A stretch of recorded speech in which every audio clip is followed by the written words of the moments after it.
Zola, chapitre 2. Le travail. Bonner, le maître Pudler, un des meilleurs ouvriers de l'usine, avait joué un grand rôle dans la dernière grève.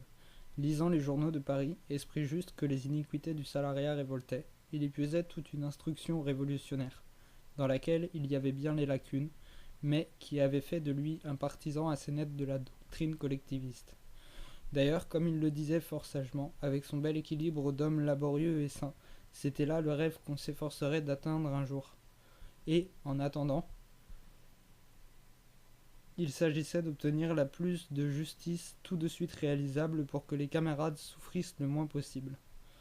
La grève, depuis quelque temps, était devenue inévitable. 3 ans plus tôt, l'abîme ayant périclité aux mains de Michel Querignon, le fils de M. Jérôme, son gendre Boisgelin, un oisif, un beau monsieur de Paris, qui avait épousé sa fille Suzanne, s'était avisé de racheter l'usine, d'y mettre les débris de sa fortune, fort compromise sur les conseils d'un cousin pauvre à lui, Delaveau, lequel avait pris l'engagement formel de faire rendre le 30% au capital engagé. Et depuis 3 ans, Delaveau, ingénieur adroit, travailleur acharné, tenait sa promesse.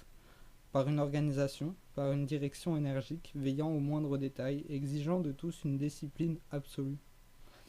L'une des causes des mauvaises affaires de Michel Querignon était tout un désastre qui s'était produit sur le marché métallurgique de la contrée, depuis que la fabrication des rails et des grandes charpentes de fer avait cessé d'y être rémunératrice. À la suite de la découverte d'un procédé chimique qui, dans le nord et dans l'est, permettrait d'utiliser à vil prix des vastes gisements de minerais jusque-là trop défectueux. Les aciéries de Beauclerc ne pouvaient plus lutter de bon marché, c'était la ruine certaine, et le coup de génie de Delaveau fut alors de comprendre qu'il devait changer la fabrication, abandonner les rails et les charpentes que le nord et l'est donnaient à 20 centimes le kilo, s'en tenir aux objets fins et soignés, aux obus et aux canons, par exemple, qu'on vend de 2 à 3 francs. La prospérité était revenue, l'argent mis par Boisgelin dans l'affaire lui rapportait des rentes considérables. Seulement, il avait fallu un outillage nouveau, des ouvriers plus soigneux, plus attentifs à leurs besognes, et par conséquent mieux payés. En principe, la grève n'avait pas eu d'autre cause que ces relèvements des salaires. Les ouvriers étaient payés au 100 kg et Delaveau admettait lui-même la nécessité de nouveaux tarifs. Mais il voulait rester le maître absolu de la situation, ne pas surtout paraître obéir aux ordres de ses ouvriers, intelligence spécialisée, très autoritaire, très entêté sur ses droits, tout en s'efforçant d'être loyal et juste. Il traitait particulièrement le collectivisme de rêve destructeur. Il déclarait que de telles utopies mèneraient droit à d'effroyables catastrophes. Et la querelle entre lui et le petit monde de travailleurs sur lequel il régnait s'était aggravée le jour où Bonner avait réussi à mettre à peu près debout un syndicat de défense. Car, si Delaveau admettait les caisses de secours et de retraite, même les coopérations de consommation, en reconnaissant qu'il n'était pas défendu à l'ouvrier d'améliorer son sort, il se prononçait violemment contre les syndicats, les groupements d'intérêt, armés pour l'action collective. Dès lors, ce fut la lutte. Il montra la plus mauvaise grâce à terminer la révision des tarifs. Il crut devoir s'armer lui aussi, décréter en quelque sorte à l'abîme l'état de siège. Depuis qu'il sévissait, les ouvriers se plaignaient de ne plus avoir de liberté individuelle. On les surveillait étroitement dans leurs actes, dans leurs pensées, en dehors même de l'usine. Ceux d'entre eux qui se faisaient humbles et flatteurs, espions peut-être, gagnaient les tendresses de l'administration, tandis que les fiers, les indépendants, étaient traités en hommes dangereux. Et comme le chef, conservateur, défenseur instinctif de ce qui existait, voulait ouvertement ne plus avoir que des hommes à lui, tous sous les ordres, les ingénieurs, les contremaîtres, les surveillants renchérissaient, se montraient d'une sévérité implacable sur l'obéissance et sur ce qu'ils appelaient le bon esprit. Bonner, blessé dans son besoin de liberté et de justice, se trouva naturellement à la tête des mécontents. Ce fut lui qui se rendit chez Delaveau avec quelques camarades pour lui faire connaître leurs réclamations. Il lui parla très nettement, l'exaspéra sans obtenir l'augmentation des salaires demandés. Delaveau ne croyait pas à la possibilité chez lui de la grève générale, car les ouvriers métallurgistes sont lents à se fâcher. Il n'y avait pas eu de grève à l'abîme depuis des années, tandis qu'il en éclatait d'incessantes parmi les ouvriers mineurs dans les houlières à de Brias. Et lorsque cette grève générale se produisit, malgré ses prévisions, lorsqu'un matin 200 hommes à peine sur 1000 se présentèrent et qu'il fut fermé l'usine, il en conçut une telle colère contenue que dès lors il s'entêta, intraitable. Il commença par jeter à la porte le syndicat et Bonner, le jour où des délégués se hasardèrent à le venir trouver. Il était le maître chez lui. La querelle était entre ses ouvriers et lui, et il entendait la régler avec ses ouvriers seuls. Bonner retourna donc le voir, accompagné uniquement de 3 camarades. Mais ils n'en tirèrent que des raisonnements, des calculs aboutissant à ce fait qu'il compromettait la prospérité de l'abîme s'il augmentait les salaires. On lui avait confié des fonds, on lui avait donné une usine à diriger, et son strict devoir était que l'usine restât prospère, que les fonds rendissent les intérêts promis. Certes, il voulait bien être humain, mais il se croyait un parfait honnête homme, en tenant ses engagements, en tirant de l'entreprise qu'il dirigeait la plus de richesse possible. Le reste n'était que rêve, espoir fou, avenir utopique et dangereux. Et c'était ainsi, en s'entêtant de part et d'autre, après plusieurs entrevues semblables, que la grève avait duré 2 mois, désastreuse pour le salariat comme pour le capital, aggravant la misère des travailleurs tandis que l'outillage chômait et s'endommageait. Puis, on avait fini par se faire quelques concessions mutuelles. On s'était entendu sur les nouveaux tarifs. Mais une semaine encore, Delaveau avait refusé de reprendre certains ouvriers, ceux qu'il appelait les meneurs, parmi lesquels se trouvait Bonner. Il gardait rancune à ce dernier, bien qu'il le reconnût comme un de ses ouvriers les plus adroits et les plus sobres.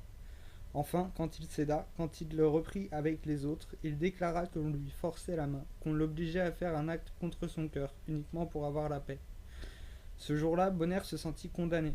D'abord, il ne voulut pas d'un oubli ainsi offert, il refusa de rentrer avec les camarades.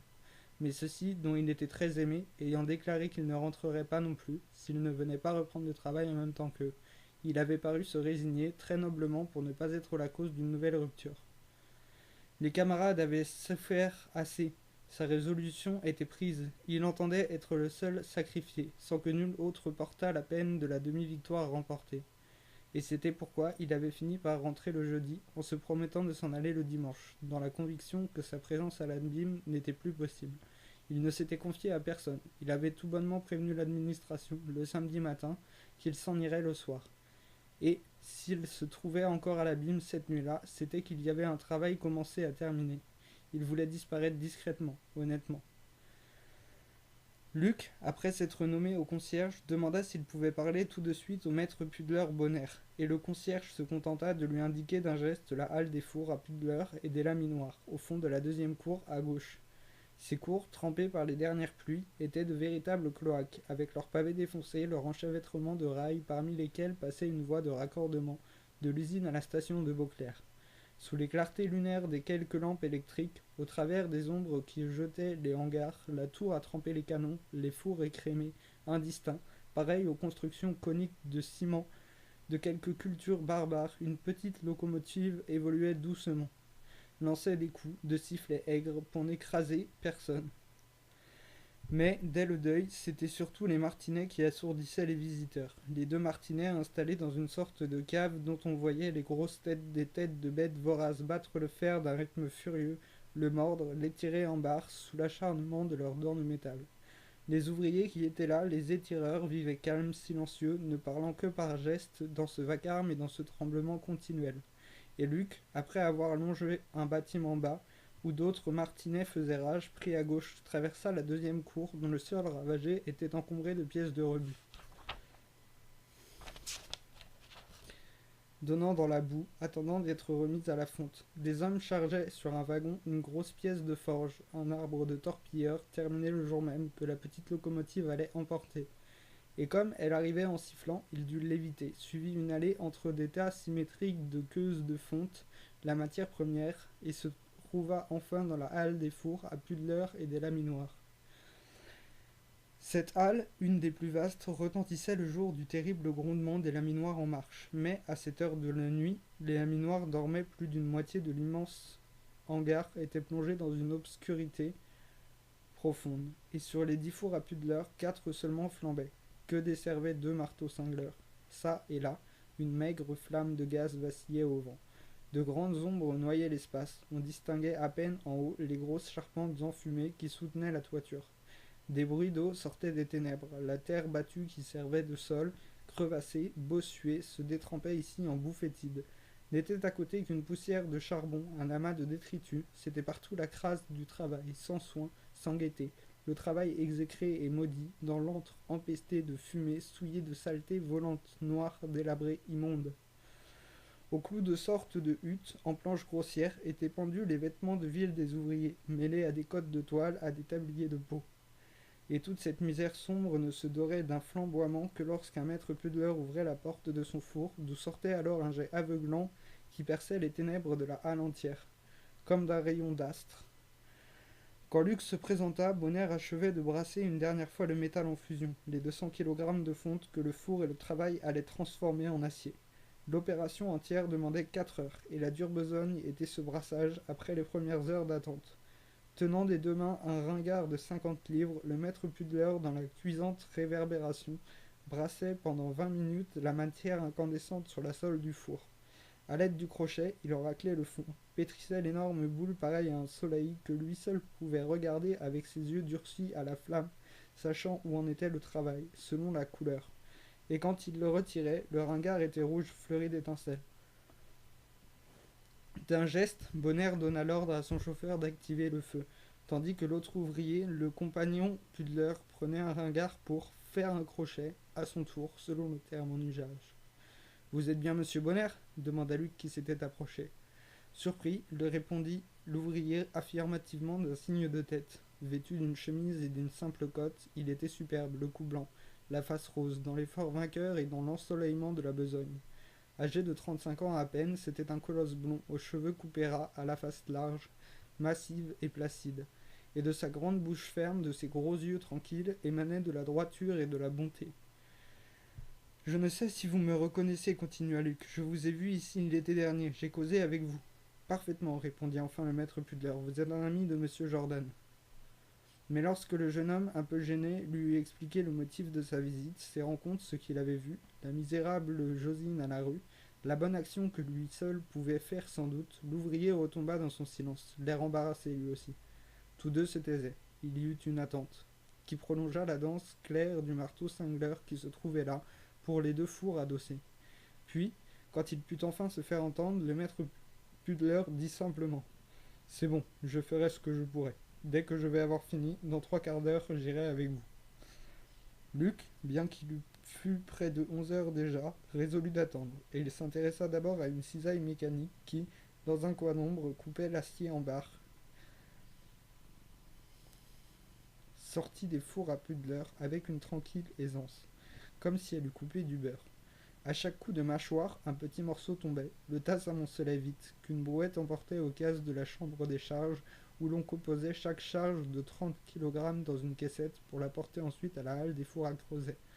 Et enfin, d'occuper son temps, attiré par la grande lueur rose dont elle était éclairée, Luc passa dans cette halle, qui était voisine. C'était une vaste et haute salle, aussi mal tenue, aussi délabrée et noire, dans laquelle s'ouvrait au ras du sol bossué, encombré de déchets, 6 batteries de fours, divisées en 3 compartiments chacun. Ces sortes de fosses ardentes, étroites et longues, dont les massifs de briques occupaient tout le sous-sol, étaient chauffés par un mélange d'air et de gaz enflammé, que le maître fondeur réglait lui-même, à l'aide d'une vanne. Et c'était ainsi, rayant la terre battue de la salle ténébreuse, 6 fentes ouvertes sur l'enfer intérieur, sur le volcan en continuelle activité, dont grondait le brasier souterrain. Des couvercles en forme de dalles allongées, des briques prises dans une armature de fer étaient posées en travers des fours. Mais ces couvercles ne se touchaient pas. Une intense lumière rose jaillissait de chaque intervalle. Il y avait là comme autant de levées d'astres, de grands rayons naissant du sol, qui partaient en gerbes jusqu'aux vitres poussiéreuses de la toiture. Et lorsqu'un ouvrier, pour les besoins du travail, ôtait un des couvercles, on eût dit que l'astre émergeait en entier des obstacles. Toute la salle s'allumait d'une clarté d'aurore. Justement, Luc put suivre l'opération. Des ouvriers chargeaient un four. Il les vit descendre les creusets de terre réfractaire, préalablement rougie, puis verser, à l'aide d'un entonnoir, le mélange des caissettes. Une caissette de 30 kg par chaque creuset. Pendant 3 ou 4 heures, la fusion allait se faire. Ensuite, ce seraient les creusets enlevés et vidés, l'arrachage et le coulage, la besogne meurtrière. Et comme il s'approchait d'un autre four, où les aides, armées de longues tiges, venaient de s'assurer de la fusion était complète, il reconnut Fauchard, dans l'arracheur chargé de retirer les creusets. Blême, desséché, la face maigre et cuite, Fauchard avait gardé des jambes et des bras d'Hercule. déformé physiquement par le terrible besogne, toujours pareil, qu'il faisait depuis 14 ans déjà. Il avait plus souffert encore dans son intelligence de ce rôle de machine, aux gestes éternellement semblables, sans pensée, sans action, individuelle, devenu lui-même un élément de lutte avec le feu. Ce n'était pas assez de cet art physique, les épaules remontées, les membres hypertrophiés, les yeux brûlés, pâlis à la flamme, il avait la conscience de sa déchéance intellectuelle. Car, pris à 16 ans par le monstre, après une instruction rudimentaire, brusquement arrêtée, il se souvenait d'avoir été intelligent. D'une intelligence qui vacillait et s'éteignait à cette heure, sous la meule implacable qu'il tournait en bête aveuglée, sous l'écrasement du métier empoisonneur et destructeur. Et il n'avait plus qu'un besoin, qu'une joie, boire ses 4 litres par journée ou par nuit de travail, boire pour que le four ne brûlât pas comme une vieille écorce sa peau calcinée, boire pour ne pas tomber en cendres et pour avoir une félicité dernière, et pour achever sa vie dans l'hébétement heureux d'une continuelle ivresse. Cette nuit-là, Fauchard avait bien craint de laisser le feu lui cuire encore un peu son sang. Mais il avait eu, dès 8 heures, la surprise heureuse de voir Nathalie, sa femme, lui apporter ses 4 litres, prêts à crédit chez Cafio et sur lesquels il ne comptait plus. Elle s'excusa de n'avoir pas un bout de viande à lui donner, car Dacheux s'était montré impitoyable. Dolente dans son continuel découragement, elle s'inquiétait de savoir comment il mangerait le lendemain. Mais il était trop content d'avoir son vin. Il la renvoya en lui promettant de demander, comme les camarades, une avance à l'administration. Et une croûte de pain lui avait suffi. Il buvait. Il était d'aplomb.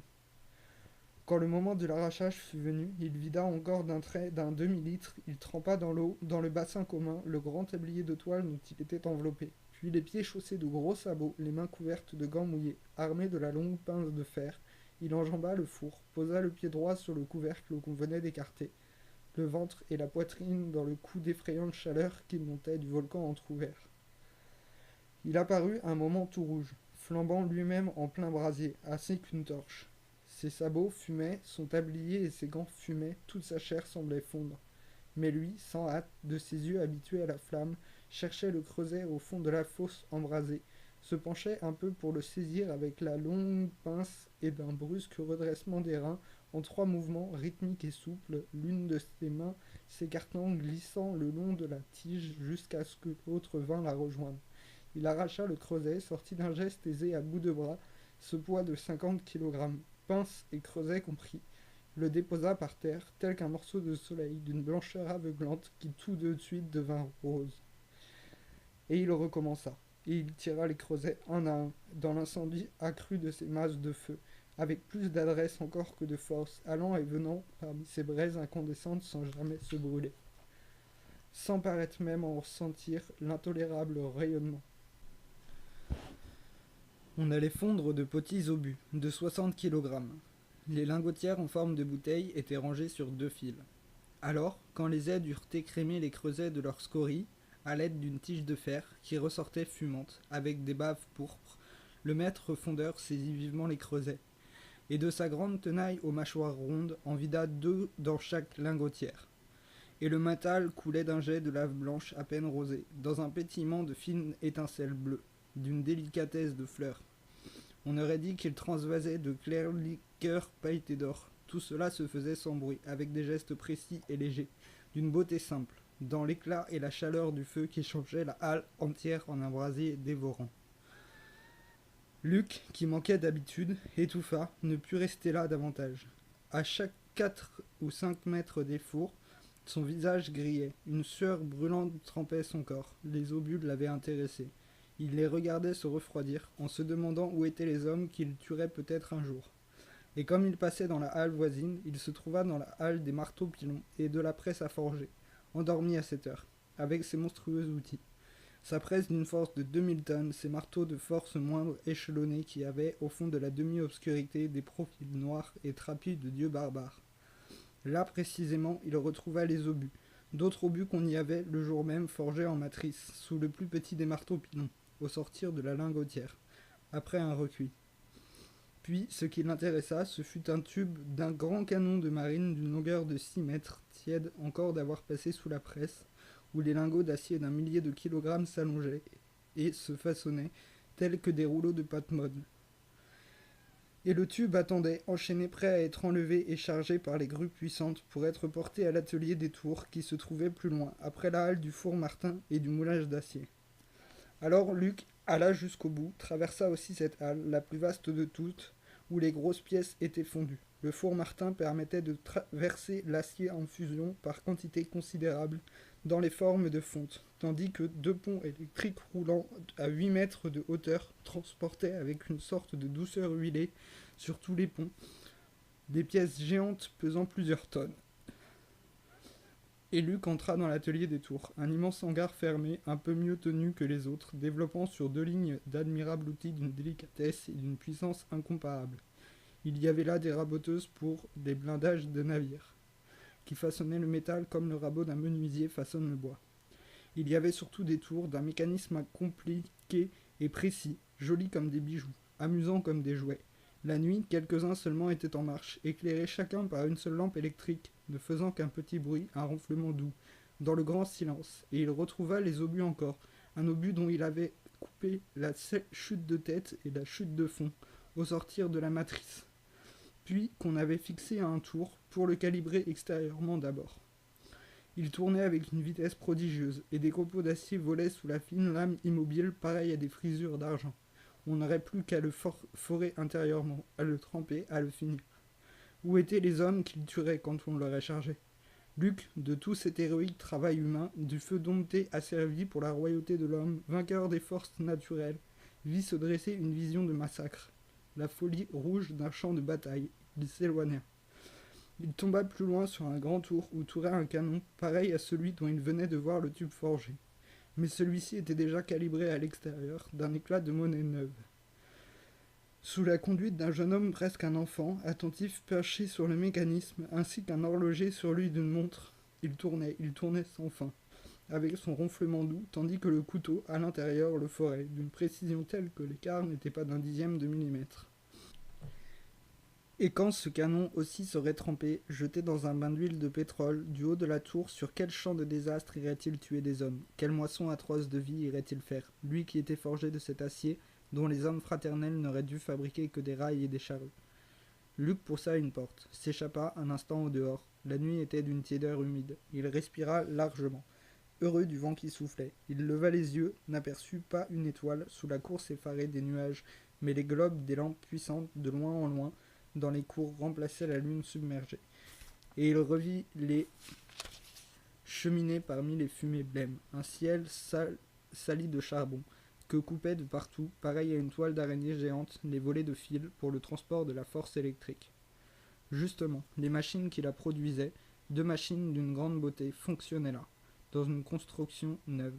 Il y avait encore une briqueterie pour la fabrication des briques et des creusets en terre réfractaire, une menuiserie pour les modèles et les emballages, des magasins nombreux pour les aciers et les fers de commerce. Et Luc, s'étant perdu au travers de cette petite ville, heureux d'y avoir rencontré des refuges déserts, des coins de cours noirs et paisibles, où il se sentait revivre, se retrouva tout d'un coup, rentra dans l'enfer, en s'apercevant qu'il était revenu à la halle des fours à Creuset. On y exécutait une autre manœuvre. 70 creusets y étaient arrachés à la fois pour la fonte d'une grosse pièce de forge qui devait peser 1800 kilos. Dans la halle voisine, le moule, avec son entonnoir, attendait debout au fond de la fosse. Et vivement, le défilé s'organisa. Tous les aides des équipes s'y mirent, 2 hommes pour un creuset, le soulevant à l'aide de la double pince, l'emportant d'un pas allongé et souple. Un autre, puis un autre, puis un autre. Les 78 suivirent, en une procession éclatante. On eût dit un ballet de fête, des lanternes vénitiennes d'un rouge orangé que des danseuses vagues aux légers pieds d'ombre promenaient 2 à 2. Et la merveille était la rapidité extraordinaire, la sûreté parfaite des mouvements si bien réglés qui les montraient jouant ainsi au milieu du feu, accourant, se frôlant, s'en allant, revenant, comme s'ils eussent jonglé avec des étoiles en fusion. En moins de 3 minutes, les 70 creusets furent versés dans le moule, d'où montait une gerbe d'or, un bouquet grandissant d'étincelles. Lorsque Luc revint enfin à la halle des fours à Pudler et des laminoirs, après sa promenade d'une grande demi-heure, il trouva Bonner en train d'achever sa besogne. « Monsieur, je suis à vous à l'instant. » Déjà, sur la salle incendiée du four, dont la porte ouverte flamboyait, il avait à 3 reprises isolé un quart de métal incandescent. 50 kilos de matière, qu'il roulait et façonnait en une sorte de boule, à l'aide du ringard. Et les trois, l'une après l'autre, s'en étant allés sous le marteau cingleur, ils se mettaient à la quatrième et dernière. Depuis 20 minutes, il était ainsi devant cette gueule vorace, la poitrine craquant dans la fournaise, les bras manœuvrant le lourd crochet, les yeux voyant clair à bien mener le travail, parmi l'éblouissante flamme. Il regardait fixement au milieu du brasier la boule d'acier en feu qui roulait. D'un mouvement continu, il apparaissait grandi, tel qu'un fabricateur d'astres créant des mondes dans l'ardente réverbération qui dorait son grand corps rose sur le fond noir des ténèbres. Et ce fut fini. Il retira le ringard enflammé, il livra aux compagnons les dernières 50 kilos de la charge. Le chauffeur était là, avec le petit chariot de fer, attendant. Armé de la pince, le compagnon saisit la boule, l'espèce de grosse éponge embrasée, poussée au flanc de quelque caverne volcanique, et il la sortit d'un effort, la jeta dans le chariot, que le chauffeur poussa vivement jusqu'au marteau cingleur. Déjà, un ouvrier forgeron l'avait reprise avec ses tenailles pour la porter et la retourner sous le marteau qui, tout d'un coup, entra en danse. Ce fut un étourdissement, un éblouissement. Le sol trembla, des volées de cloches passèrent, tandis que le forgeron, ganté et ceinturé de peau, disparaissait dans un ouragan d'étincelles. Par moments, les craches étaient si grosses qu'elles éclataient dans tous les sens comme des boîtes à mitraille. Impassible au milieu de cette fusillade, il retournait l'éponge, la présentait sur toutes les faces, pour en faire le massio, le pain d'acier, qui serait ensuite livré au laminoir. Et le marteau lui obéissait, tapait ici ou tapait là, retentissait ou accélérait les coups sans qu'il parlât, sans qu'on pût même surprendre les ordres qu'il donnait d'un signe au pilonnier, assis en l'air dans sa logette, la main au levier de mise en marche. Luc, qui s'était rapproché pendant que Bonnaire changeait de vêtements, reconnut le petit Fortinet, le beau-frère de Fauchard, dans le pilonnier, ainsi perché, immobilisé durant des heures, ne vivant plus que par le petit geste machinal de sa main, au milieu de l'assourdissant vacarme qu'il déchaînait. Le levier à droite pour que le marteau retombât, le levier à gauche pour qu'il se le relevât. Et c'était tout, et la pensée de l'enfant tenait là, dans ce court espace. Un instant, à la lueur vive des étincelles, on put le voir, si frêle et si mince, avec sa face blême, ses cheveux décolorés, ses yeux troubles de pauvre être, dont le travail de brute sans attrait, sans libre choix, arrêtait la croissance physique et morale. « Si monsieur veut bien que nous partions, je suis prêt, dit Bonnaire, comme le marteau cingleur se taisait enfin. Luc vivement se retourna, et il se trouva en face du maître Pudler, vêtu d'une cotte et d'une veste de grosse laine, tenant sous ses bras un petit paquet, ses vêtements de travail, des menus objets à lui, tout son déménagement, puisqu'il quittait l'usine pour ne plus y revenir. C'est cela, filons vite. Mais Bonnaire s'attarda encore, comme s'il avait pu oublier quelque chose. Il donna un dernier coup d'œil dans la hutte en planche qui servait de vestiaire. Puis il regarda son four, le four qu'il avait fait sien depuis plus de 10 ans, vivant de sa flamme, y conquérant par milliers de kilogrammes l'acier qu'il envoyait au laminoir. S'il parlait de sa propre volonté, dans l'idée que tel était son devoir, pour les camarades et pour lui, l'arrachement n'en était que plus héroïque, et il refoula l'émotion qui le serrait à la gorge, il passa le premier.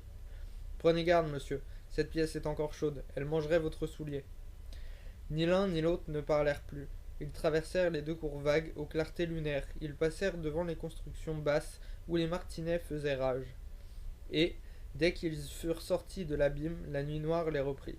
Ils sentirent derrière eux décroître les flammes et les grondements du monstre. Le vent soufflait toujours, un vent qui emportait au ciel le vol déchiré des nuages. De l'autre côté du pont, la berge de la Mionne était déserte, pas une âme. Lorsque Luc retrouvé là, sur le banc où il l'avait laissé, Josine, immobile, les yeux grands ouverts dans l'ombre tenant contre son maigre flanc la tête de Nanette endormie, il voulut se retirer, car il estimait que sa mission était remplie, puisque Bonnaire maintenant se chargeait d'assurer un gîte à la triste créature. Mais ce dernier lui parut brusquement embarrassé, pris d'inquiétude à l'idée de la scène affreuse qui l'attendait au logis, quand sa femme, la toupe, terrible, se le verrait rentrer avec cette gueuse. D'autant plus qu'il ne lui avait pas encore annoncé sa résolution de quitter l'usine, et qu'il prévoyait une grosse querelle quand elle le serait sans travail volontairement sur le pavé. « Voulez-vous que je vous accompagne » proposa Luc. « J'expliquerai les choses. »« Ma foi, monsieur, répondit-il, soulagé, ce pourrait être une bonne affaire. » Il n'y eut pas une parole échangée entre Bonnaire et Josine. Celle-ci semblait honteuse devant le maître Pudler. et s'il la prenait en une sorte de pitié paternelle dans son indulgence de brave homme, sachant d'ailleurs ce qu'elle souffrait avec Ragu, il n'était pas sans le blâmer d'avoir cédé à ce mauvais garçon. Doucement, en voyant revenir les deux hommes, elle avait réveillé Nanette, puis, sur un encouragement de Luc, elle et l'enfant s'étaient mis à les suivre, marchant dans leur ombre en silence. Et tous quatre, filant à droite, le long du remblai du chemin de fer, ils étaient rentrés dans le vieux Beauclerc, dont les massures, au sortir de la gorge des monts Bleuses, s'étalaient sur les terrains plats, en une espèce de mare nauséabonde, jusqu'au quartier neuf de la ville. C'était un enchevêtrement tortueux d'étroites rues, sans air, sans jour, tout empuanti par un ruisseau central que seuls lavaient les pluies d'orage. On ne pouvait comprendre un pareil entassement de population misérable en un espace si resserré lorsque la Roumagne déroulait en face l'immensité de sa plaine, où les libres haleines du ciel soufflaient comme sur une mer. Il fallait l'âpreté des luttes de l'argent, de la propriété, pour mesurer si chichement à des hommes le droit du sol, un peu de la mer commune, les quelques mètres nécessaires à la vie de toutes les heures. Des spéculateurs s'en étaient mêlés. Un siècle ou deux de misère avait abouti à ce cloaque de logements à bon marché, d'où les expulsions étaient quand même fréquentes, si bas que fussent les loyers de certains taudis, dans lesquels on n'aurait pas fait coucher des bêtes. Au hasard des terrains, les petites maisons bornes y avaient ainsi poussé, des plâtras humides, des nids à vermine et à épidémie, et quelle tristesse à cette heure de nuit sous le ciel lugubre que cette cité maudite du travail obscur, étranglée, immonde, telle qu'une végétation affreuse de l'injustice sociale. Bonner, qui marchait le premier, suivit une ruelle, tourna dans une autre, arriva enfin à la rue des Trois Lunes. C'était une des plus étroites, sans trottoir, pavée de cailloux pointus, ramassés dans le lit de la Mionne. La maison, dont il occupait le premier étage noir, s'était un jour tassée si brusquement qu'il avait fallu en étayer la façade, à l'aide de 4 grosses poutres.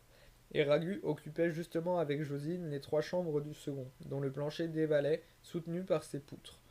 En bas, l'escalier, d'une raideur d'échelle, partait du seuil même de la porte sans vestibule. Alors, monsieur, dit enfin Bonner à Luc, vous allez me faire le plaisir de monter avec moi. De nouveau, il était embarrassé. Josine comprit qu'il n'osait l'introduire chez lui, dans la crainte de quelque avanie, tout en souffrant de la laisser encore à la rue, avec l'enfant. Et elle arrangea les choses, de son air de douceur résignée. Nous n'avons pas besoin d'entrer, nous autres. Nous allons attendre dans l'escalier, sur une marche, en haut. Tout de suite, Bonner acceptait. C'est cela, patientez un moment. Asseyez-vous, et si j'ai la clé, je vous la monterai. Vous pourrez vous coucher. Déjà, Josine et Nanette avaient disparu dans les ténèbres épaisses de l'escalier. On n'entendit même plus leur souffle. Ils étaient terrés quelque part là-haut, et Bonner passa ensuite, guidant Luc, l'avertissant de la hauteur des marches, lui recommandant de se bien tenir à la corde grasse qui servait de rampe. Là, monsieur, nous y sommes. Ne bougez plus. Ah, dame, les paliers ne sont pas larges, et si l'on tombait, on ferait une rude culbute. Il ouvrit la porte. Il le fit entrer le premier, par politesse, dans une pièce assez grande qu'une petite lampe à pétrole éclairait d'une lueur jaune.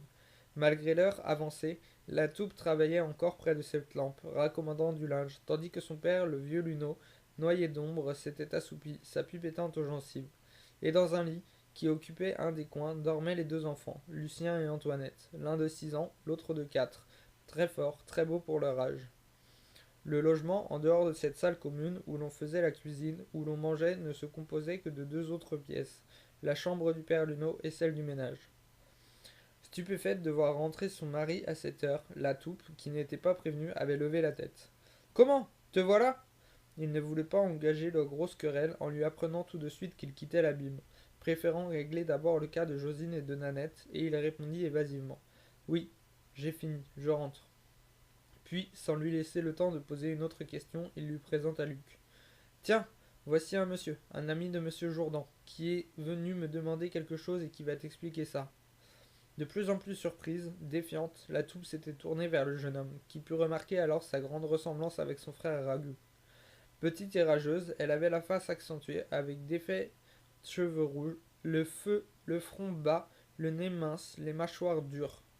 Son teint éclatant de rousse, dont la fraîcheur la rendait encore agréable, l'air jeune, à 28 ans, expliquait seul le goût très vif qui avait décidé Bonner à l'épouser, bien qu'il la sût de caractère exécrable. Et l'événement s'était accompli. Elle désolait le ménage de ses continuelles colères, Il devait plier devant elle sous tous les petits détails de la vie quotidienne pour avoir la paix. Coquette, dévorée de l'unique ambition d'être bien mise, d'avoir des bijoux, elle ne redevenait douce que lorsqu'elle étrenait une robe neuve. Luc, met en devoir de parler, sentit le besoin de la gagner d'abord par un compliment. Dès son entrée, la pièce lui avait paru très propre, grâce aux bons soins de la ménagère, dans le dénuement des pauvres meubles qui la garnissaient, et il s'approcha du lit, et il se récria. Oh, les beaux enfants, ils dorment comme des anges. La toupe avait souri, mais elle le regardait fixement. Elle attendait, ayant bien conscience que ce monsieur ne se serait pas dérangé s'il n'avait pas eu quelque chose de considérable à obtenir d'elle. Lorsqu'il dut en venir au fait, lorsqu'il raconta comment il avait trouvé Josine sur un banc, mourant de faim, abandonnée dans la nuit, elle eut un geste de violence. Ses dures mâchoires se serrèrent, et sans même répondre au monsieur, elle se retourna vers son mari furieuse. Quoi? Qu'est-ce que c'est encore que cette histoire? Est-ce que ça me regarde? Bonner, forcé d'intervenir, tâcha de l'apaiser de son air de bonté conciliante. Tout de même, si Ragut a remis la clé, il faut la donner à cette malheureuse, puisqu'il est là-bas chez Cafio, où il est capable de passer la nuit. On ne peut pas laisser une femme et un enfant couchés dehors. Alors la toupe éclata. Oui, j'ai la clé, oui, Ragout me l'a remise. Et justement, pour que cette gueuse-là ne vienne pas se réinstaller chez lui avec son vaurien de frère.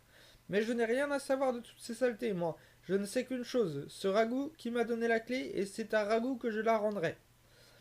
Puis, comme son mari tentait encore de l'apitoyer, elle lui imposa violemment silence. Elle reprit avec un emportement croissant. À la fin, est-ce que tu vas m'obliger à faire la camarade avec les maîtresses de mon frère? Ah, voilà une qui peut bien aller crever plus loin, puisqu'elle a été assez dévergondée pour se laisser prendre. C'est propre, n'est-ce pas? Ce petit frère qu'elle traîne partout, et qui couchait là-haut, dans un cabinet noir, à côté d'elle et de Ragout.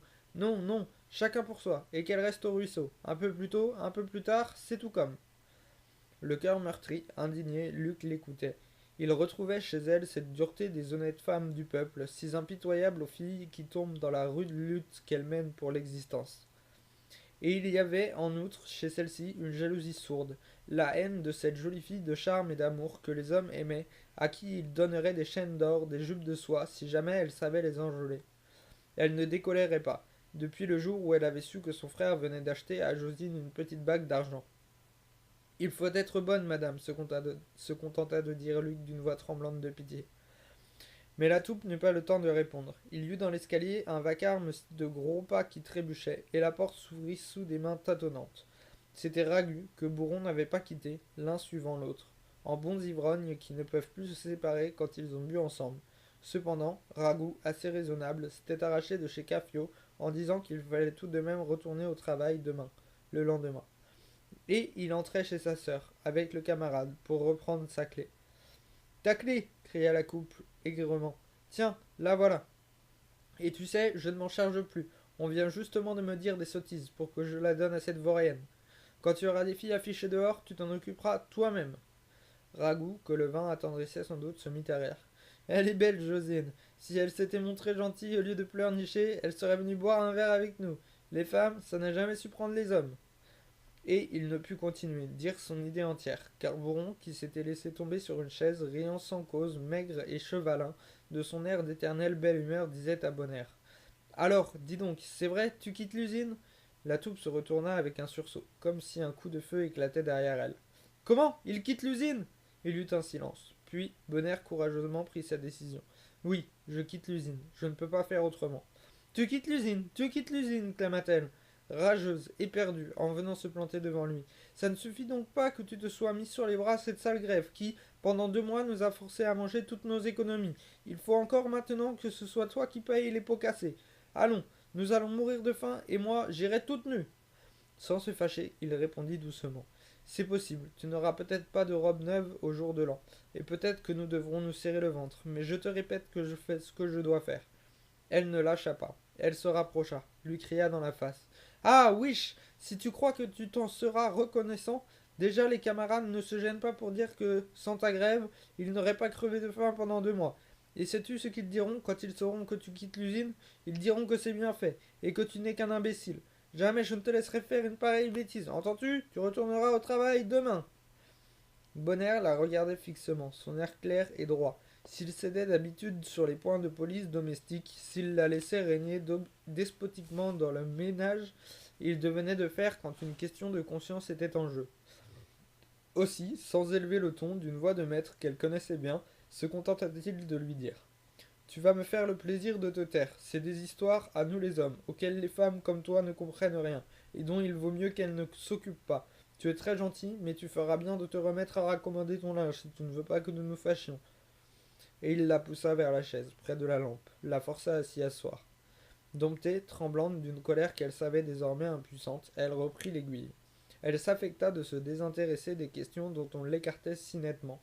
Réveillé par des bruits de voix, le père Luneau, sans s'étonner de voir tout ce monde, rallumait sa pipe, écoutait d'un air de vieux philosophe désabusé, et dans leur petit lit, les enfants eux-mêmes, Lucien et Antoinette, tirés de leur sommeil, ouvraient de grands yeux, semblaient tâcher de comprendre les choses graves que disaient les grandes personnes. Bonner, maintenant, s'adressait à Luc, toujours debout comme pour le prendre à témoin. Voyons, monsieur, chacun a son honneur, n'est-ce pas? La grève était inévitable, et si elle était à refaire, je la referais. Je veux dire que, de tout mon pouvoir, je pousserai les camarades à obtenir justice. On ne peut pourtant pas se laisser manger. Le travail doit être payé son prix, à moins qu'on ne se résigne à être de simples esclaves. Nous avons si bien raison que M. Delaveau a dû céder sur tous les points, en acceptant notre nouveau tarif. Maintenant, je m'aperçois que cet homme est furieux, et qu'il faut, comme dit ma femme, que quelqu'un paye les pots cassés. Si je ne m'en allais pas de bon gré aujourd'hui, il trouverait un prétexte pour me jeter dehors demain matin. Alors quoi? Vais-je m'entêter à rester pour un continuel sujet de querelle? Non, non, ça retomberait sur les camarades en ennuis de toutes sortes, ce serait très mal de ma part. J'ai fait semblant de rentrer, parce que les camarades parlaient de continuer la grève, si je ne rentrais pas. Mais à présent que les revoilà au travail, bien tranquilles, j'aime mieux disparaître, puisqu'il le faut. Ça arrange tout. Pas un ne bougera. Et moi, j'aurai fait ce que je dois faire. C'est mon honneur, monsieur. Chacun a le sien. Il disait ces choses avec une grandeur simple, d'un air si aisé et si brave que Luc fut profondément ému.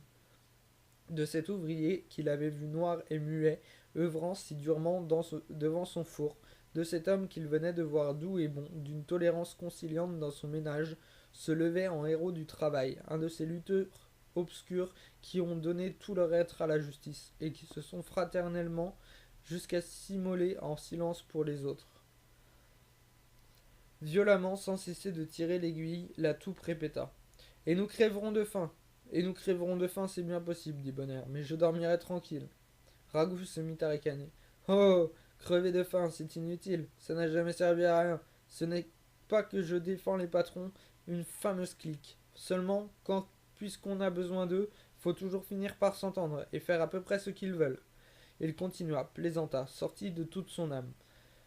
C'était l'ouvrier moyen, ni bon ni mauvais, le produit gâté du salariat, tel que le faisait l'actuelle organisation du travail. Il criait bien contre le régime capitaliste, il se fâchait contre l'écrasement du travail imposé, il était même capable d'une courte révolte. Mais le long atavisme l'avait courbé, il avait au fond une âme d'esclave, en respect devant la tradition établie, en envie devant le patron, maître souverain, possesseur et jouisseur de toutes choses, ne nourrissant que la sourde ambition de le remplacer un beau matin pour posséder et jouir à son tour.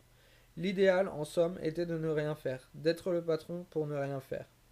Ah, ce cochon de Delaveau, je voudrais bien être 8 jours à sa place, tandis qu'il serait à la mienne. Ça m'amuserait d'aller le regarder faire la boule, l'après-midi, en fumant de gros cigares. Et vous savez, tout arrive. Nous pouvons devenir tous des patrons dans le prochain chambardement. Cette idée amusa prodigieusement Bourron, qui bâillait d'admiration devant Ragout quand ils avaient bu ensemble. C'est bien vrai, ah, bon sang, quelle noce, lorsque nous serons les maîtres. Mais Bonner haussait les épaules, plein de mépris pour cette basse conception de la victoire future des travailleurs sur les exploiteurs. Lui avait lu, avait réfléchi, croyait savoir. Et il parla de nouveau, excité par tout ce qu'on venait de dire. Voulant avoir raison, Luc reconnut l'idée collectiviste telle qu'elle était formulée par les intransigeants du parti. D'abord, il fallait que la nation reprît possession du sol et des instruments de travail, pour les socialiser, les rendre à tous. Ensuite, le travail serait réorganisé, rendu général et obligatoire, de façon à ce que la rémunération fût proportionnelle aux heures de besogne fournies par chacun. Où il s'embrouillait, c'était sur la façon pratique d'arriver, par des lois, à cette socialisation. C'était surtout sur le libre fonctionnement du système, lorsqu'il serait mis en pratique. toute une machine compliquée de direction et de contrôle, qui nécessiterait une police d'État vexatoire et dure. Et Luc, qui n'allait point encore jusque-là dans son besoin humanitaire, lui ayant fait des objections, Bonner lui répondit avec la tranquille foi du croyant. Tout nous appartient, nous reprendrons tout, pour que chacun ait sa juste part de travail et de repos, à peine de peine et de joie. Il n'y a pas d'autre solution raisonnable. L'injustice et la souffrance sont devenues trop grandes. Ragu et Bourron eux-mêmes en tombèrent d'accord. Est-ce que le salariat n'avait pas tout corrompu, tout empoisonné? C'était lui qui soufflait la colère et la haine en déchaînant la lutte des classes, la longue guerre d'extermination qui se livrait le capital et le travail. C'était par lui que l'homme était devenu un loup pour l'homme. Dans ce conflit des égoïsmes, dans cette monstrueuse tyrannie d'un état social basé sur l'iniquité. La misère n'avait pas d'autre cause. Le salariat était le ferment mauvais qui engendrait la faim, avec toutes ses conséquences désastreuses, le vol, le meurtre, la prostitution.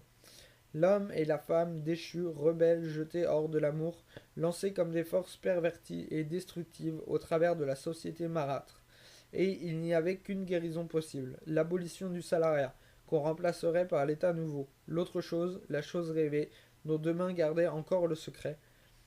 Là commençait la dispute des systèmes, dont chacun croyait détenir le bonheur du siècle futur. La mêlée politique n'était faite que du choc des partis socialistes qui s'efforçaient d'imposer chacun sa réorganisation du travail, sa répartition équitable de la richesse, mais le salariat, dans sa forme actuelle, n'en était pas moins condamné par tous, et rien ne le sauverait. Il avait fait son temps.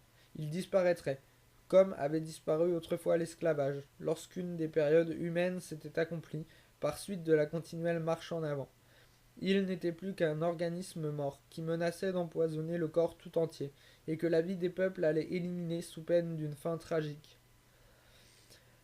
Ainsi, continua Bonner, ces Querignons qui ont fondé l'abîme n'étaient point de méchantes gens. Le dernier, Michel, dont la fin a été si triste, s'était efforcé d'améliorer le sort de l'ouvrier. C'est à lui qu'on doit la création d'une caisse de retraite, dont il a donné les 100 premiers 1000 francs, en s'engageant à doubler ensuite chaque année les sommes que les participants verseraient. Il a fondé également une bibliothèque, une salle de lecture, une infirmerie, où il y a des consultations gratuites 2 fois par semaine, un ouvroir et une école pour les enfants. Et M. Delaveau, bien qu'il soit moins tendre, a dû naturellement respecter tout ça. Voilà donc des années que cela fonctionne, mais que voulez-vous? C'est en fin de compte, comme on dit, un vrai cautère sur une jambe de bois. C'est de la charité, ce n'est pas de la justice. Ça peut fonctionner des années et des années encore sans que la faim cesse, sans que la misère finisse jamais. Non, non, il n'y a pas de soulagement possible. Il faut définitivement couper le mal dans sa racine. À ce moment, le père Luneau, qu'on croyait endormi, dit, du fond de l'ombre, les Querignons, je les ai connus. Luc se retourna, l'aperçut sur sa chaise, tirant à vide des bouffées de sa pipe éteinte. Il avait 50 ans. Il était resté près de 30 ans à l'abîme, arracheur. Petit, gros, la face bouffie et blafarde, on aurait dit que le feu l'avait enflé au lieu de le dessécher. Peut-être était-ce l'eau dont il s'inondait, humant en vapeur qu'on lui avait donné des rhumatismes. Pris de bonheur par les jambes, il ne marchait plus qu'avec peine. Et n'étant même pas dans les conditions voulues pour obtenir la pension dérisoire de 300 francs par an que les nouveaux ouvriers toucheraient plus tard, il serait mort de faim sur le pavé, comme une vieille bête de somme abattue, si la toupe, sa fille, n'avait bien voulu le recueillir sur le conseil de Bonner, ce qu'elle lui faisait payer d'ailleurs, en reproches continuels et en privations de toutes sortes. Ah oui, répéta-t-il lentement, je les ai connus, les Querignons. Il y a eu monsieur Michel, mort aujourd'hui, qui avait 5 ans de plus que moi. Et il y a encore monsieur Jérôme, sous lequel je suis entré à l'usine, à 18 ans, lorsqu'il en avait déjà 45, ce qui ne l'empêche pas de vivre toujours. Mais, avant Jérôme, il y avait eu monsieur Blaise, le fondateur, celui qui était venu s'installer à l'abîme, avec ses 2 martinets, voilà près de 80 ans. Celui-là, je ne l'ai pas connu moi. C'est mon père, Jean Ragout, et mon grand-père, Pierre Ragout, qui ont travaillé avec lui. Et on peut même dire que Pierre Ragout était son camarade, puisqu'ils étaient ouvriers et tireurs tous les deux sans un sou en poche, lorsqu'ils se sont mis à la besogne ensemble, dans la gorge des Montbleuses, alors déserte sur ce bord de la Mionne où se trouvait une chute d'eau. Les Querignons ont fait une grosse fortune, et me voici, moi, Jacques Ragout, toujours sans un sou, avec mes mauvaises jambes, et voilà mon fils, Auguste Ragout, qui ne sera pas plus riche que moi. Après 30 années de travail, sans parler de ma famille ni de ses enfants, tous menacés de crever de faim comme les ragoûts en crevèrent depuis 100 ans bientôt. Il disait toutes ces choses sans colère, de son air résigné de vieille bête fourbue. Un instant, il regarda sa pipe, surpris de n'en tirer plus de fumée. Puis, voyant que Luc l'écoutait avec un intérêt pitoyable, il conclut en haussant les épaules. Bah, monsieur, c'est notre sort à nous autres, pauvres bougres. Il y aura toujours des patrons et des ouvriers. Mon grand-père et mon père ont été comme me voilà, et mon fils sera comme je suis. À quoi bon se révolter? Chacun tire son lot en naissant. Tout de même, ce qu'on pourrait désirer, ce serait, quand on est vieux, d'avoir de quoi s'acheter du tabac à sa suffisance. Du tabac! Cria la taupe. Tu en as encore fumé pour 2 sous aujourd'hui. Est-ce que tu crois que je vais t'entretenir de tabac maintenant que nous n'allons même plus pouvoir manger de pain? Elle le rationnait. C'était le seul désespoir du père Luneau, qui essayait en vain de rallumer sa pipe où il ne restait décidément que de la cendre. Et Luc, le cœur envahi d'une pitié croissante, continuait à le regarder, tassé sur sa chaise. Le salariat aboutissait à cette lamentable épave. L'ouvrier fini mangeait à 50 ans, l'arracheur toute sa vie arracheur, que sa fonction, devenue machinale, avait déjà hébété, dégété, réduit à l'imbécilité et à la paralysie. Rien ne survivait dans ce pauvre être que le sentiment fataliste de son esclavage. Mais Bonner protesta superbement. Non, non, cela ne sera pas toujours ainsi, et il n'y aura pas toujours des patrons et des ouvriers. Un jour viendra où il n'y aura plus que des hommes libres et joyeux. Nos fils peut-être verront ce jour-là, et ça vaut vraiment la peine que, nous, les pères, nous ayons encore de la souffrance, si nous devons leur gagner le bonheur de demain. Fichtre, s'écria Ragout en rigolant. Dépêchez-vous, je voudrais bien en être. C'est ça qui m'irait, de ne plus rien foutre, de n'avoir du poulet à tous mes repas. Et moi aussi, appuya Bourron extasié. Je retiens ma place. D'un geste désabusé, le père Luneau les fit taire, pour dire encore. Laissez donc, c'est quand on est jeune qu'on espère ça. On a la tête pleine de folie, on s'imagine qu'on va changer le monde, et puis le monde continue. On est balayé avec les autres. Moi, je n'en veux à personne. Des fois, lorsque je veux me traîner dehors, il m'arrive de rencontrer monsieur Jérôme dans sa petite voiture, que pousse un domestique. Je le salue parce que ça se doit à un homme qui vous a fait travailler et qui est si riche. Je crois qu'il ne me reconnaît pas car il se contente de me regarder de ses yeux qu'on dirait pleins d'eau claire. Les Curignons ont gagné le gros lot, ça vaut bien qu'on les respecte. Il n'y a plus de bon Dieu possible, si l'on tape sur ceux qui ont l'argent. Alors Ragout raconta que, le soir même, à la sortie de l'usine, Bourron et lui avaient vu passer monsieur Jérôme dans sa petite voiture. On le saluait, c'était en effet naturel. Comment agir autrement sans être impoli? Mais tout de même, Ragout à pied, dans la boue, le ventre vide, saluant un Curignon cossu, le ventre enveloppé d'une couverture, qu'un domestique promenait comme un bébé trop gras, c'était enrageant. Ça donnait des idées de flanquer ses outils à l'eau et de forcer les riches à partager, pour ne plus rien faire à son tour. Ne plus rien faire, non, non, ce serait la mort, reprit Bonner. Tout le monde doit travailler, et ce sera le bonheur conquis, la juste misère vaincue enfin. Ces Curignons, il ne faut pas les envier, quand on nous les donne en exemple en nous disant vous voyez bien qu'un ouvrier peut arriver à une grosse fortune avec de l'intelligence, du travail et de l'économie. Ça m'irrite un peu, parce que je sens que tout cet argent qui n'a pu être gagné qu'en exploitant les camarades, en rognant sur leur pain et sur leur liberté, ça se paye un jour, cette vilaine chose-là. Jamais le bonheur de tous ne s'accommodera avec la prospérité exagérée d'un seul. Alors, il faut donc attendre, si l'on veut voir ce que l'avenir nous réserve à chacun. Mais mon idée, à moi, je vous l'ai dite, c'est que ces 2 gamins qui sont couchés et qui nous écoutent soient un jour plus heureux que je ne l'aurais été. Et c'est encore que leurs enfants soient à leur tour plus heureux qu'ils n'auront pu l'être eux-mêmes. Pour ça, il n'y a qu'à vouloir la justice, à nous entendre comme des frères, et à la conquérir, même au prix de beaucoup de misère encore. En effet, Lucien et Antoinette ne s'étaient pas rendormis, l'air intéressé par tout ce monde qui causait si tard. Leurs têtes roses de beaux enfants immobiles sur le traversin, s'ouvrant de grands yeux songeurs, comme s'ils avaient compris.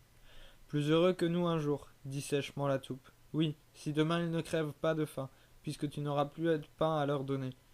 Le mot tomba ainsi qu'un coup de hache. Bonner chancela, frappé dans son rêve par le froid brusque de la misère qu'il avait voulu, en quittant l'usine. Et Luc sentit alors passer le frisson de cette misère dans la vaste pièce nue où fumait tristement la petite lampe à pétrole. N'était-ce pas la lutte impossible, le grand-père, le père et la mère, ainsi que les 2 enfants condamnés à une mort prochaine? Si le salarié s'entêtait à sa protestation, impuissante, contre le capital, Un lourd silence régna. Une grande ombre noire glaça la pièce, assombrit un instant les visages.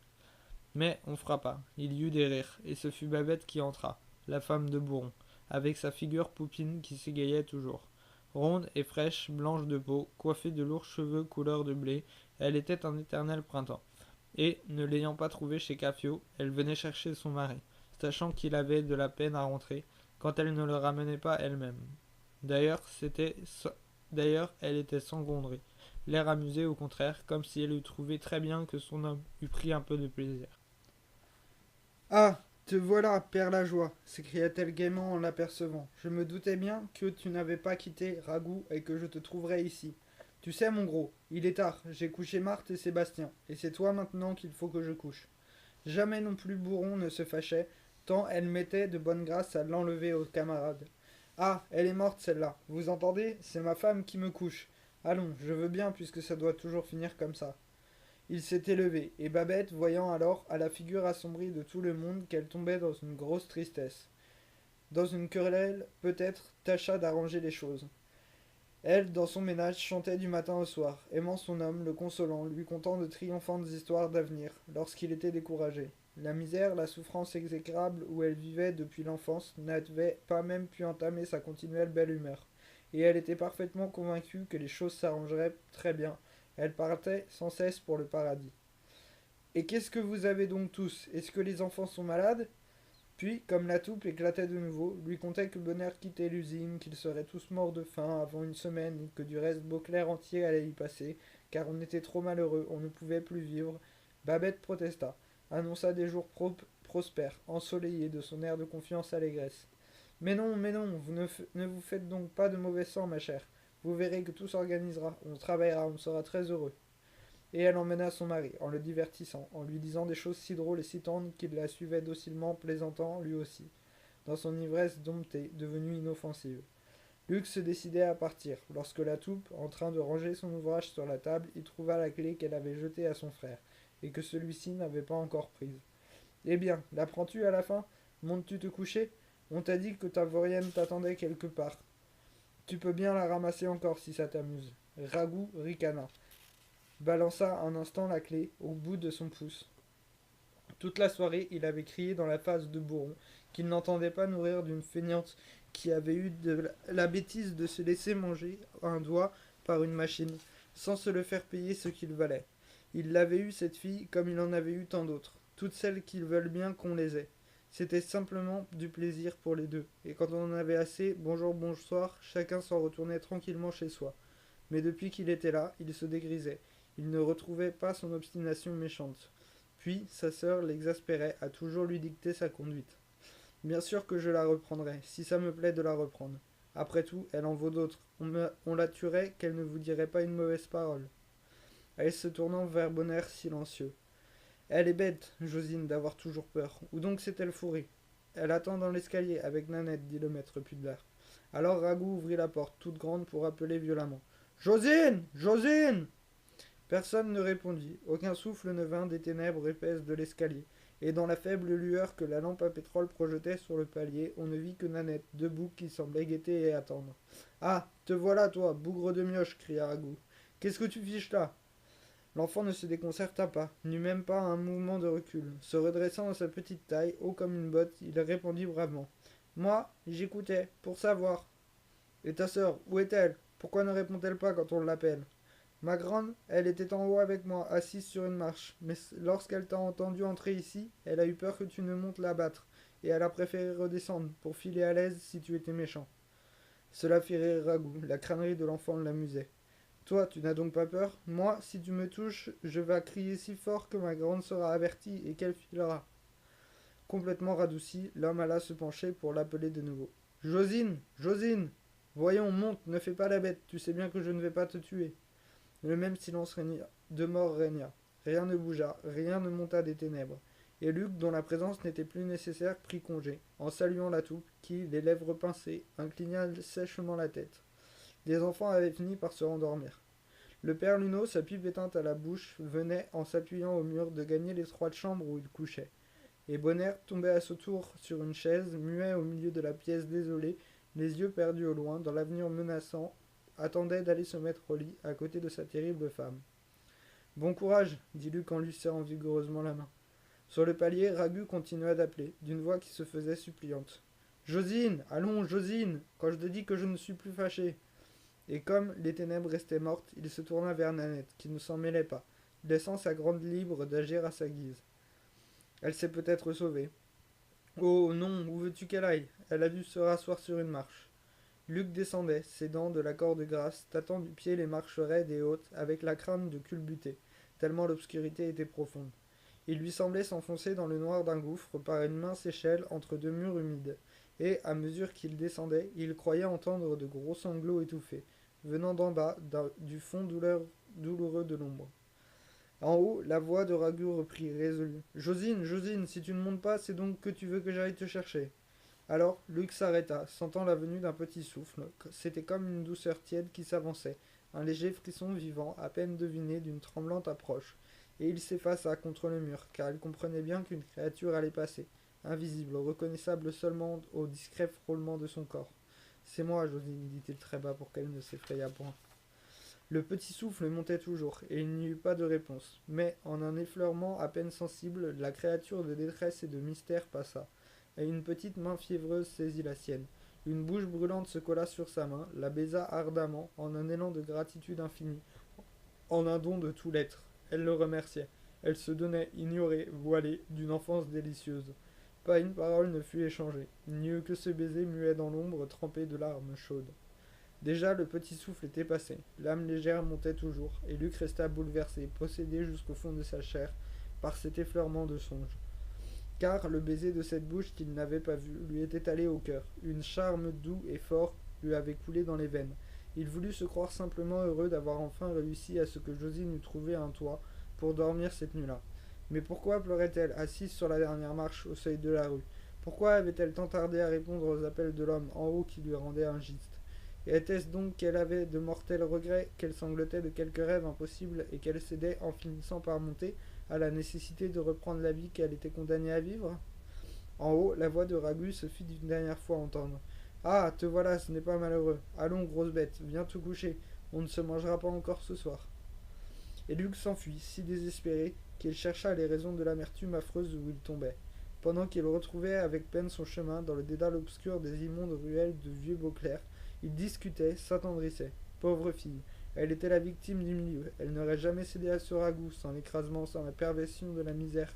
Et de quel labour profond il faudrait retourner l'humanité, pour que le travail redevient un honneur et une joie, pour que l'amour sain et fort pût refleurir dans la grande moisson de vérité et de justice. En attendant, le mieux était évidemment que la triste fille restât avec ce ragoût, s'il voulait bien ne pas trop la maltraiter. Au ciel, le vent de tempête avait cessé. Des étoiles apparaissaient, entre les lourds nuages immobiles. Mais, quelle nuit noire, et dans quelle mélancolie immense les ténèbres noyaient le cœur. Puis, tout d'un coup, Luc déboucha sur la berge de la Mienne, près du pont de bois. En face de lui, l'abîme, toujours en travail, grondait sourdement avec la danse claire des martinets, que coupaient les plus profonds des marteaux cingleurs. Des feux, par moments, trouaient l'ombre. De grandes fumées livides faisaient à l'usine un horizon d'orage, en passant au travers des rayons électriques. Et cette vie, nocturne du monstre, où les fours ne s'étreignaient jamais, lui fit revoir le travail meurtrier imposé, ainsi qu'en un bagne, payé surtout de défiance et de mépris.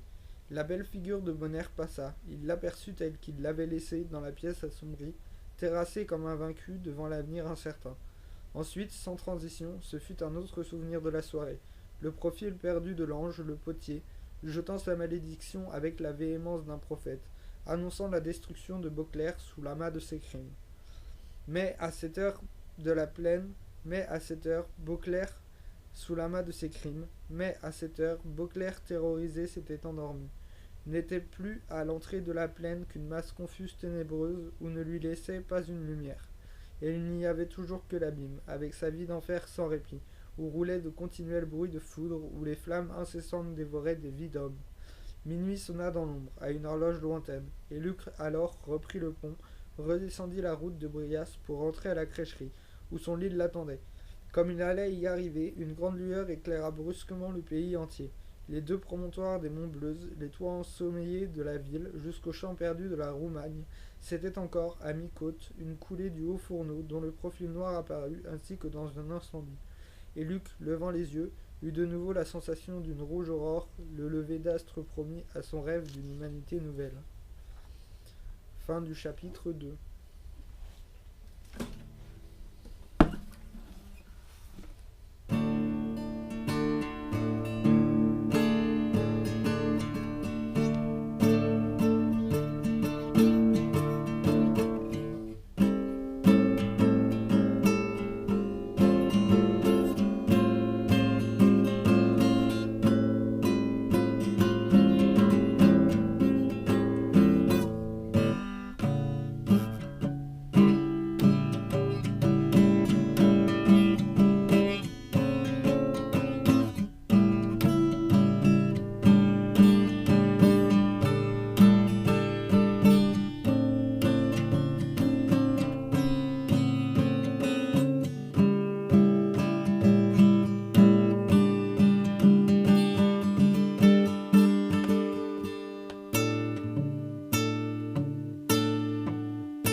Retrouvons-nous pour la suite et le chapitre 3 si cette lecture vous a plu.